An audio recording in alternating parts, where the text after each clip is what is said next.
श्री राम जय राम जय जय राम। श्री राम जय राम जय जय राम। श्री राम जय राम जय जय राम। श्री राम जय राम जय जय राम। बोलिए सियावर रामचंद्र भगवान की जय। वृंदावन बिहारी लाल की जय। उमापति महादेव की जय। पवन सुत हनुमान की जय। सब संतन की जय, सब भक्तन की जय। सच्चियाँ जोता वाली माता तेरी सदा ही जय। बोल सनातन धर्म की जय। सद्गुरुदेव महाराज की जय। नमो पार्वती पते हर हर महादेव। जय जय सीताराम। आदरणीय विद्वजन, श्रद्धा रूपा देवियों एवं विश्वास रूपी कथा सुनाऊं। भगवत सानिध्य में भगवान का चिंतन करने के लिए हम लोग उपस्थित हुए हैं।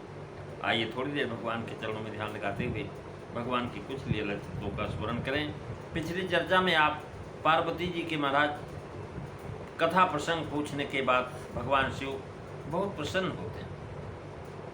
पहले तो उन्होंने भगवान के नाम रूप लीला धाम सबका जो है मंगलाचरण किया कि सब मंगल भवन है।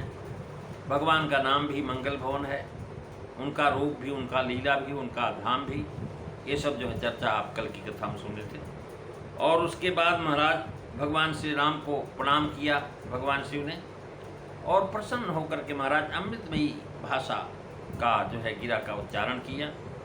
और उन्होंने कहा, हे पार्वती तुम धन्य हो, धन्य हो, तुम धन्य हो, तुम्हारे समान कोई उपकारी ही नहीं। कहते हैं, करि प्रणाम राम ही त्रिपुरारी। हरसि सुधासम गिरा उचारी। धन्य धन्य गिरी राजकुमारी। और तुम समान नहीं कोपकारी। मंगल भवन अमंगलहारी। रवौ सुदशरथो अजीर बिहारी। श्री राम जय राम जय जय राम। श्री राम जय राम जय जय राम। माना भगवान जी का, भगवान शिव का वचन ही सुधा, सुधा सम, यानी ये राम कथा और कुछ नहीं महाराज, अमर कथा है। और अमर कथा गए हैं, इसी से सुन करके सुख जी अमर हो गए थे महाराज। फिर यहाँ सुधा ही न कह करके सुधासम कहने का भाव है कि समुद्र से निकली हुई सुधा से तृप्ति हो जाती, अन्य दूसरे स्वाद की इच्छा नहीं होती। परंतु श्री राम कथा सुधा से रसज्ञों की तृप्ति नहीं होती। नय अघात मत धीर समन सुना सुधा सम वचन सुन। महाराज साथ ही साथ अन्य रसों के स्वादों की इच्छा भी नहीं होती। जो मुहि राम लागते मीठे। जो मुहि राम लागते मीठे। तो नव रस खट रस रस अनरस हुई जाते सब सीठे। जो मुहि राम लागते मीठे। महाराज समुद्र से निकली ही सुधा पंच भौतिक शरीर को मगाध युगांत व कल्पांत के लिए अमर बना देती, और श्री राम कथा सुधा जीव को मुक्त कर देती, जिससे वह फिर जन्म मरण के को प्राप्त नहीं होता। यथार्थ अमर होना यही है। न च पुनरावर्तते न च पुनरावृत्तिम। छांदोग्य उपनिषद का मंत्र है। सांपेत तव कौन्ते पुनर्जन्म न विद्यते। गीता में भगवान कहते हैं। इस पर शंका हो सकती है कि जब सुधा सब राम कथा सुधा की समता नहीं कर सकती, तब उसकी उपमा दे करके सम क्यों कहा? उत्तर यह है कि जब समानता की उपमा नहीं कहीं मिलती है, तो किंचित मात्र जिस समय सादृश्य होता है उसी को देकर संतोष करना पड़ता है। जैसे महाराज इखुस्वष्टा गच्छति, अर्थात सूर्य बाण के समान वेग चले जाते हैं। इसमें बाण की उपेक्षा सूर्य की गति बहुत भारी, पर उपमा दे तो किसकी दे? उपमा तो सर्वसाधारण की अनुभूत वस्तु दी जाती है, जिससे सब लोग समझ सकते हैं क्या उपमा है। जैसे वायु वेग समान मना, यानी वायु के वेग समान हमारा मन है। इसमें मन के वेग के वायु के योग कहा है। यद्यप मन का वेग अकथनीय है, वायु से भी तेज। भगवान शिव ने कहा कि धन्य धन्य गिरि राजकुमारी, तो ही समान नहीं को उपकारी। उपकार के संबंध में गिरिराज कुमारी संबोधित की है, क्योंकि गिरिराज भी महाराज बड़े उपकारी होते हैं। इस पर पेड़ पौधे, नदियाँ, झील, ये सब जो है इसमें पैदा होते हैं। शैल कुमारी एक गिरि परोपकारी होते हैं। गिरिराज ने गिरिजा का व्यास शिव जी के साथ करके देवताओं का उपकार किया।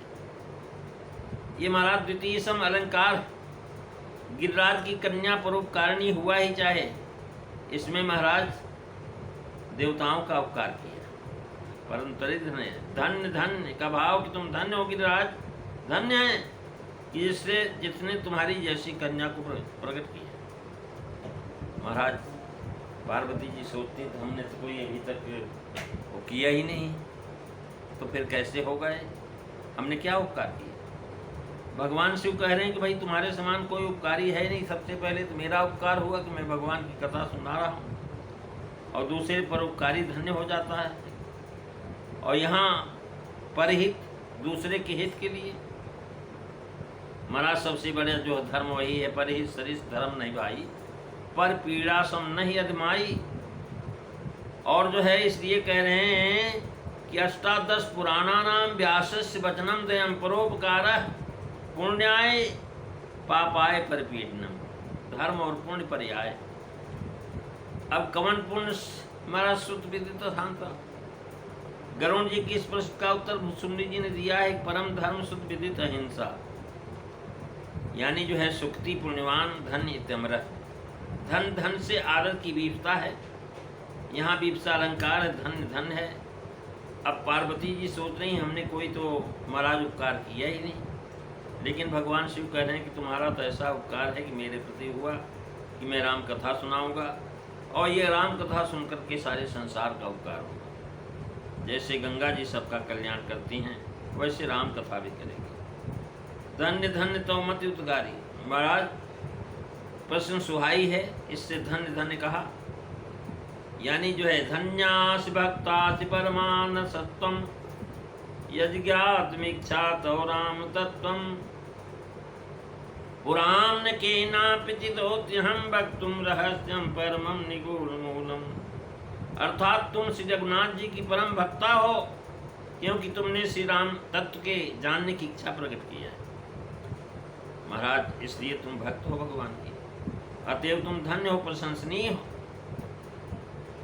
और तुम्हारी इसीलिए सिफारिश लेकर के भगवान आए थे विवाह करने के लिए। राम जी ने हमें आदेश दिया था। इस परम गुप्त रहस्य को आज तक मुझसे किसी ने नहीं पूछा था, और न मैंने किसी से कहा जो तुमने मेरे से पूछा है। यह भी भाव हुआ कि परम गुप्त रहस्य में प्रथम पहले सबसे पहले आपने ही पूछा, इसलिए धन्य धन्य कहा। यानी पार्वती जी के प्रथम विनय तो प्रभु हरहु मोर अज्ञाना कह रघुनाथ कथा विज्ञाना। इसी की पूर्ति में यहाँ महाराज हाथ लगा। इस विनाश में दो अभिलाषाएं हैं, इस विनय में दो अभिलाषा, एक तो राम कथा सुनने की, दूसरी अज्ञान हरण करने की। अतः दोनों अभिलाषाओं के लिए दो बार धन्य धन्य कहा।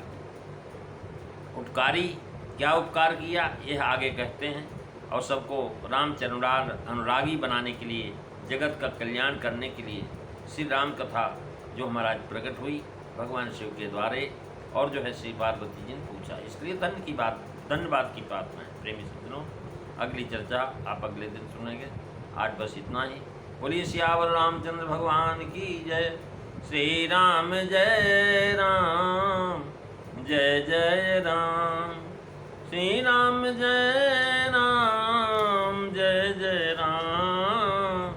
श्री राम जय राम, जय जय राम। बोलिए सियावर रामचंद्र भगवान की जय। जय सीताराम। सभी